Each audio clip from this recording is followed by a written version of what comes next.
Okay, don't run away because the tax collectors may just be at your door. We are still here and it's still close flow and we still have Emmanuel Ijekwere with us. Don't go anywhere. We'll just take a short break and I'll be back. We continue. NTA 2 Lagos Network Center, your reach out station.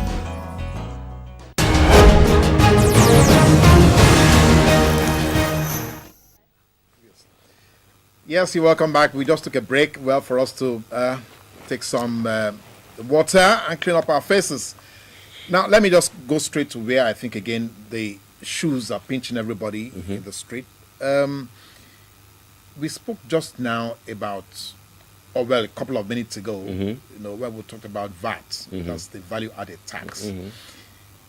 You think it's equitable the way it is distributed right now? You mean the money that's the revenue collected? That accrued, yes. All right.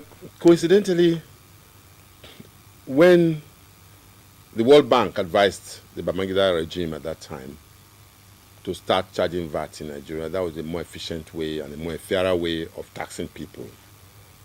I was invited, and I chaired that VAT committee that put VAT in where it is today. The final report, however, that we put across the government, which the government at first accepted, said that VAT was a replacement of the then sales tax. And therefore, those states that were collecting the sales tax were only helping them to make their sales tax collection more efficient. And we have called it VAT.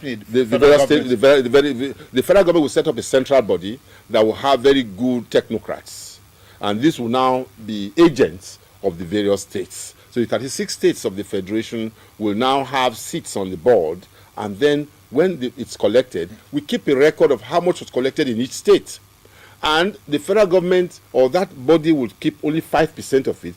All the rest of it will go to that state in which it was never federal account.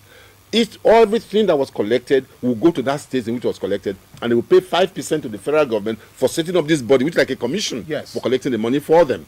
Like a collection center. Absolutely. And somewhere along the line, it's a question of one man, one vote. And I think the biggest beneficiary of that would have been an already efficient system called the Lagos State. Yes. They are the ones that would have benefited most. But it's one man, one vote, and they only had one vote. So they were voted out.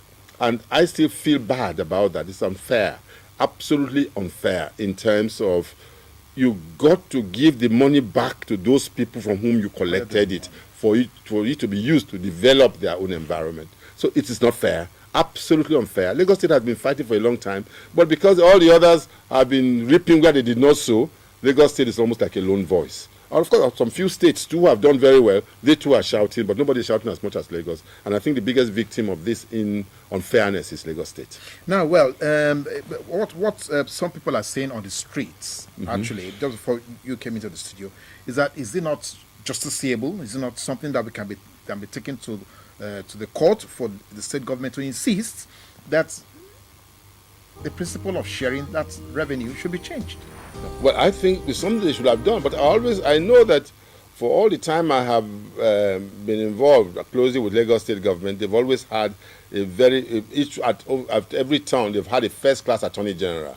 I'm sure if he thought it was feasible, he would have done that. But if they want to, of course, I'd be very glad to join them in that battle, because fairness is fairness.